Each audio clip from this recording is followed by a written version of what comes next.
So I wanted to go over a few things that we talked about in class today. So you have it on video so that if you have to refer back to it, you can. This is lesson 8.1. I'm looking at page 288, and I want to review a little bit of the algebra that has to do with simplifying radical expressions. So for example, number 12 says the square root of 5 divided by the square root of 2. In order to solve this, and I did post another video about this on bulletin board for additional practice, but I wanted to just do this quickly. You cannot have a radical sign in the denominator. That is not considered simplified. So in order to get rid of it, you need to multiply it by a fraction that is equal to 1.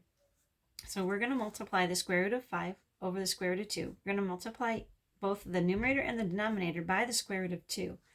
The reason why we do that is because the square root of 2 times the square root of 2 is equal to just 2. So that gets rid of the radical sign. The square root of 5 times the square root of 10 is, the square root of 5 times the square root of 2 is the square root of 10.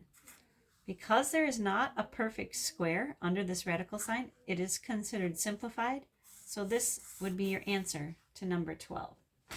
Let's take a look at one more.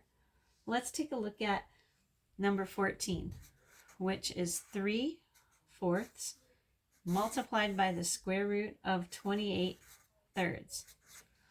So we're going to rewrite that as 3/4 times the square root of 28 over the square root of 3. Now when you multiply these two denominators together, you would get 4 times the square root of 3, which leaves a square root sign underneath here, which we can't have. So we're going to, first of all, multiply both the numerator and the denominator by the square root of 3. We can do that because this fraction right here is just equal to 1. And anything times 1 is equal to itself. So that's why we can do that.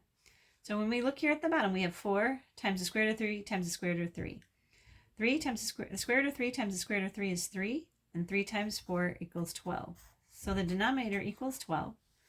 On the top, we have 3 times the square root of 28 times the square root of 3. That gives us 3 times the square root of 84.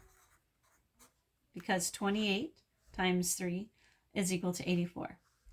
Now we have to look at this closer. First of all, we have a 3 on the top on the numerator and a 12 on the denominator. We can divide each of those by 3, which gives us the square root of 84 over 4. It is still not simplified because there is a perfect square that you can divide. That 84 has let me say that again. There is a perfect square that is a factor of 84. This perfect square would be, we can rewrite the square root of 84 as the square root of 4 times the square root of 21, because 21 times 4 equals 84. And we can put that over 4. Now we can rewrite the numerator because the square root of 4 is equal to 2. So we can rewrite that as 2 times the square root of 21 all over 4. One more step. We can reduce the 2 and the 4 and rewrite this as the square root of 21 over 2. That is a simplified answer. Now the other part of lesson 81 was finding the geometric means of numbers. So in class I explained to you what the geometric mean was. So in the written exercises on page 288, number 16 asks you to find the geometric mean between 2 and 18. The way you set that up is you put the 2 here, you make a fraction, and you make a second fraction that is set equal to the first one, and you put the 18 down here. The geometric mean then is the same number is the denominator here and the numerator here. We're going to use x because that's the number we're trying to find. So x represents the geometric mean between 2 and 18. Then in order to solve this, we do cross multiplication. 2 times 18 is 36, and x times x is x squared. Taking the square root of both sides shows us that x equals 6. So 6 would be the geometric mean between those two numbers. So then the other part of 8.1 we covered pretty thoroughly in class. So I want to go on to 8.2. As usual, if you have any questions about your homework, please contact me. 8.2 is talking about the Pythagorean theorem. So I wanted to go over that a little bit. The Pythagorean theorem says that in a right triangle, this side is A, this side is B, and the hypotenuse, which is the longest side, and it's the side opposite the right angle, is equal to C. The length of the side squared plus the length of the other side squared is equal to the hypotenuse squared. So for example, if we will look at problem number 2, and this is on page 292. Problem number 2 shows us a right triangle that has 12 as the length of this side and 5 as the length of this side, and they want to know what the hypotenuse is. So for this one, we would set it up as 12 squared plus 5 squared, because it's side A, side B, equals to C squared, because C also always has to be the hypotenuse. So we could write C squared, or in this case, X squared.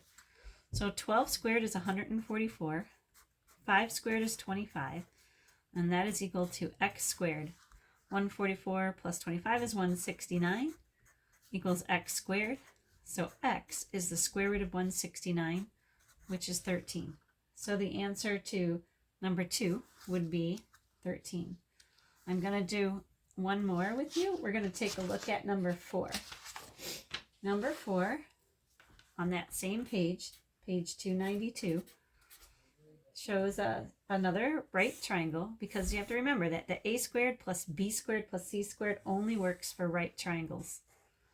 So in this one, the side is equal to 2 times the square root of 10. This side is equal to 9. Whoops, I'm sorry. I just gave you the answer. The answer is 2 times the square root of 10. Well, we're going to do a different one because I don't want to just give you the answer. We're going to go ahead and do problem number 6.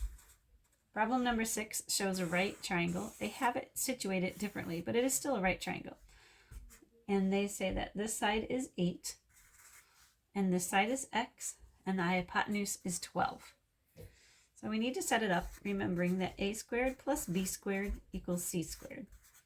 So 8 would be our side A, 8 squared, plus B. We don't know what the length of this is, so we're just going to call it X squared, is equal to the hypotenuse squared. The hypotenuse is 12, and 12 squared is 144. So 8 squared is 64. So then we're going to subtract 64 from each side, which gives us X squared is equal to 80. We need to take the square root of both sides to get our answer. The square root of 80 is not simplified. It has a perfect square as one of the factors. That perfect square is actually 16. So we can rewrite the square root of 80 as the square root of 16 times the square root of 5. The square root of 16 is equal to 4.